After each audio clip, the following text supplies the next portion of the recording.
Triangle from 2009 is a movie I've wanted to talk about for a long while. I remember I did one of my short Tales from the Crib audio note shorts on this movie a long while back, and I've wanted to talk about it ever since. I was almost going to throw Ghoulies 3 on, and then just from when you linger on the video, on that title on Tubi, and it auto plays like a scene, and I heard them talking, and I said, fuck no, I'm not watching this now. And then I saw Triangle was on Prime, and I said, alright, perfect, that's something good. So, this isn't really a full-on horror movie, this is more of just a psychological thriller, but this is a fantastic film, and this never really gets brought up and talked about, which is a shame. I think this is filmed in Australia, and I think if I remember correctly, Jason, Ninja, didn't you say and comment on that short I did a while back that you loved this movie? Somebody did. Pretty sure it was you. But we have Melissa George in here, who does a great job. We have Liam Hemsworth, who I never cared for any of the Hemsworth brothers, but he does fine. Everybody does fine in this movie. If anyone hasn't seen Triangle, it is kind of one of those loop movies where the main character is stuck in some sort of time loop or alternate dimension or parallel timeline, and they keep looping back on events and trying to change things, and shit gets a little crazy. The main character, Melissa George, her character Jess, goes out with her friend and a bunch of his friends on a boating trip, and there is a storm, sinks the boat almost, and they find an ocean liner that they end up boarding, and there is somebody on board that's going around killing people.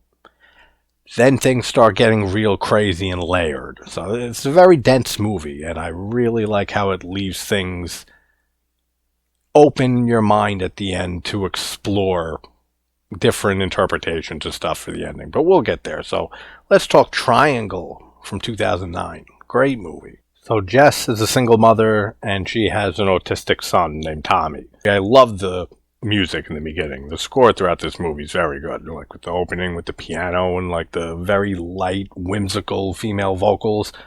Sounds really, really good. Sound design's great in this movie too. And she hears the doorbell ring after trying to calm down her son Tommy, who's freaking out. And she goes to answer the door and there's nobody there. Then she asks her neighbor, did you see anybody? They say no.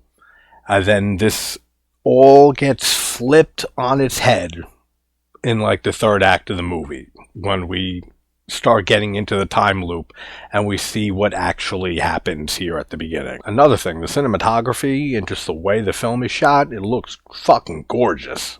So that's another, this is such a criminally underrated movie, man. It's a shame. So she ends up going down to the docks, I think they're in Florida, is where it's supposed to be set, to meet her friend Greg, that they kind of have a courtship going on, and some of his friends, a married couple, and this guy Victor, and I think one other person. And they set sail. She ends up saying that her son Tommy is in school, which a friend of Greg's brings up to him and says, it's Saturday, there's no schools. And that's when he tells him and lets him know, Tommy's autistic, like this, he goes to a special school that's open on the weekends. So much of the stuff in this movie is set up so goddamn well that when you go back and rewatch it, knowing what happens later, it all makes perfect sense. And that's how you do a movie like this, and that's how you do a good twist. And I have another movie that is just kind of like this. Not in the time loop, but how it has a twist in it, and you go back and watch it, and it works perfectly. An example that I always bring up that is not like that is High Tension, or Switchblade Romance from Alexandre Aja. The first time you watch it, the twist is very, very cool. But when you go back and watch that movie, it makes no goddamn sense. The twist is just there to be a twist and shock you on the first watch. And after that, it makes no sense going back and watching it. And that's fucking lazy to me. And it's not a good twist in that film, as much as it is cool the first time. But on rewatches, it's not good.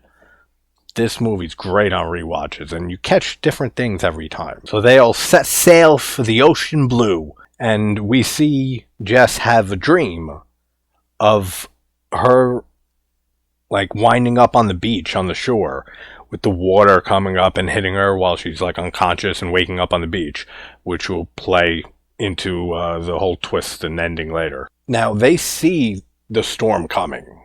Black clouds all in the sky moving right towards them. I'm going to save a lot of theories for the end, but keep this in mind because this is one possible explanation for where the loop started.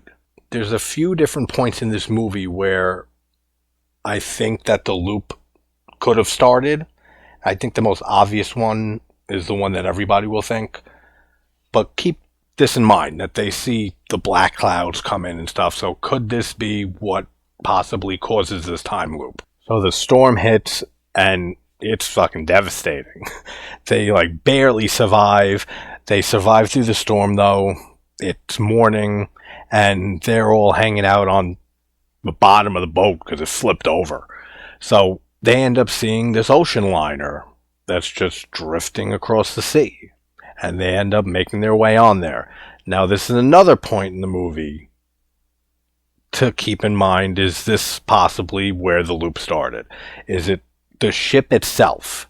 Kind of like with some of those myths and urban legends and conspiracy theories and stuff you read about, that an old ship from like the early 1900s, an ocean liner, will disappear. Then like it's found on the ocean like 100 years later, and you've heard those stories before. Similar to that.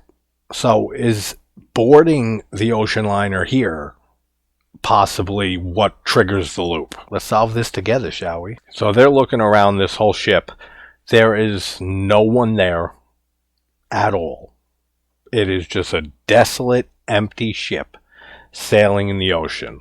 And they're looking around, and Jess starts having deja vu. She starts looking around, and they're looking through the hallways, and she says, I've seen this corridor before. And she starts having a lot of that.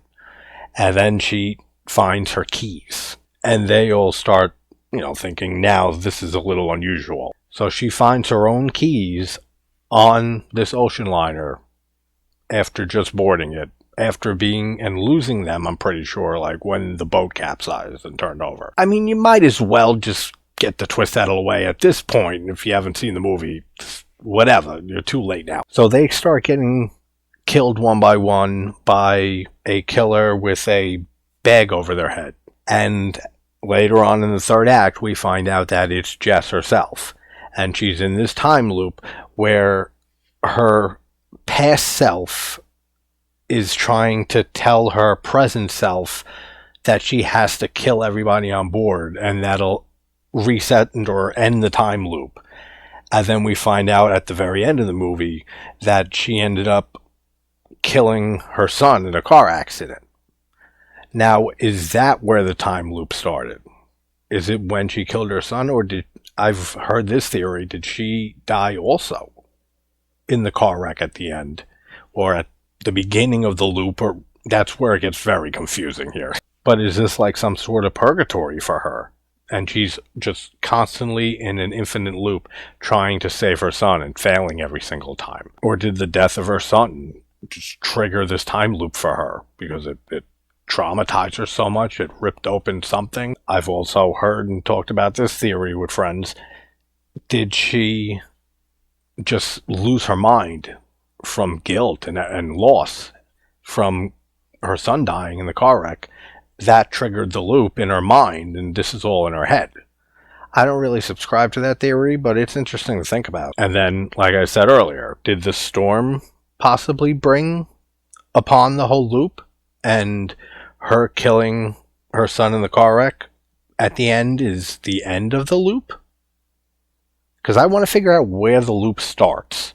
So we have 3 different points in the story here that I mentioned that the loop could start at. And the 4th one, I think, is the ship itself. Did it go through some type of wormhole or like travel into another dimension, and that's why it's completely empty, and that's what started the loop. This is what I love about this movie. There's so many theories, and you can go down a huge rabbit hole. So they're still searching the ship, and Victor ends up coming up to Jess, and she looks at him. He has like blood on him.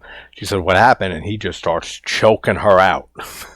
And we find out later, because of the loop, it was the other version of her, or who knows if there's an infinite versions of her.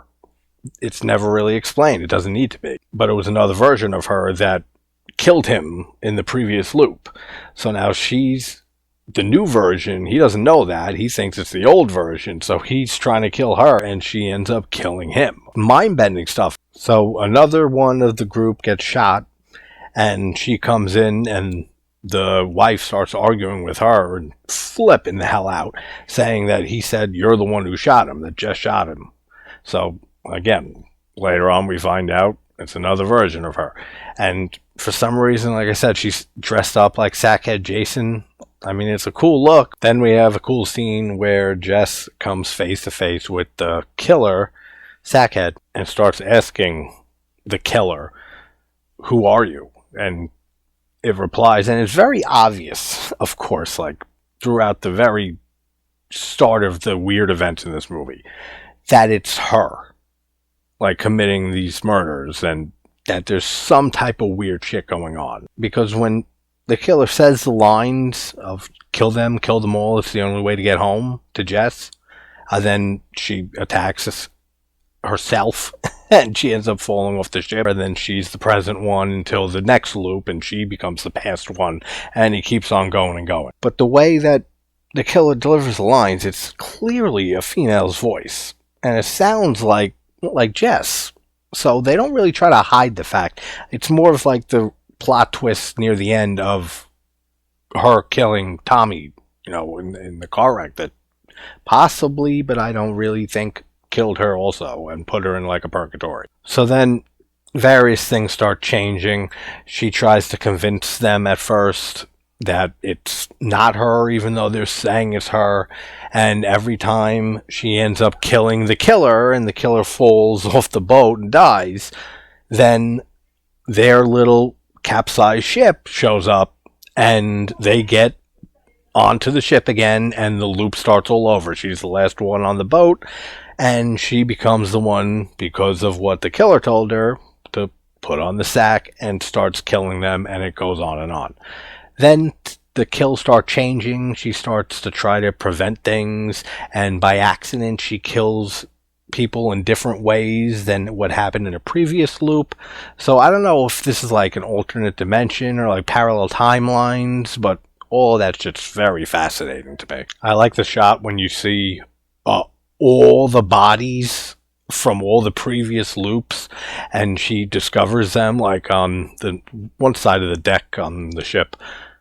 That's a really cool shot. There's just like dozens of the same girl's body just stacked up all on top of each other. That's a really cool shot. That's right. Every time in the loop when the killer says to Jess, the new version of her, kill them all, it's the only way to get home, and then Jess knocks the killer off the boat.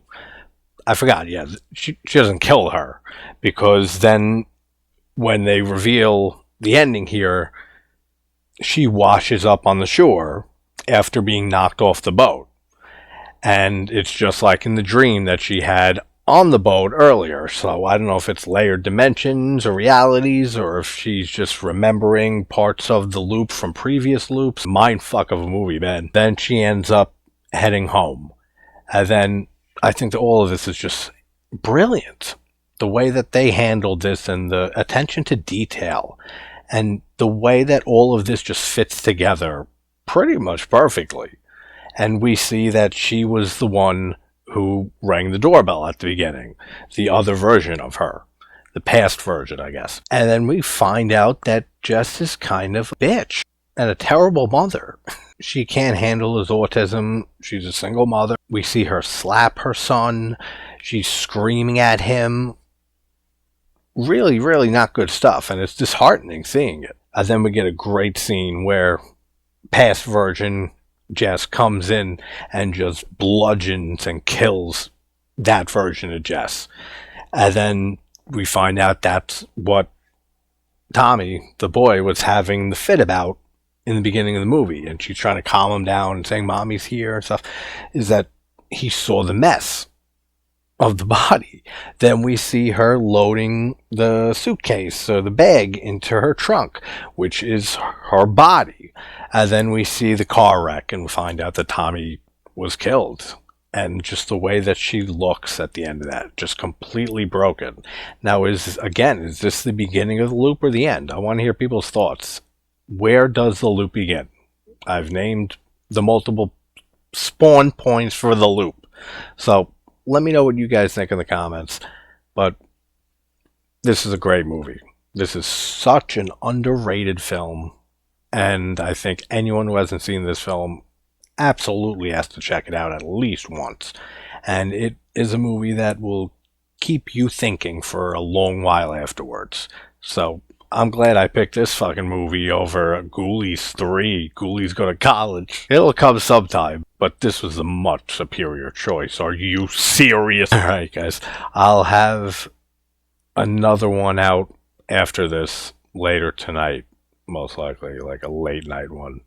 But this was an excellent rewatch, just like it is every time I rewatch this. And I've seen this movie a handful of times, decent amount, and it holds up every single time.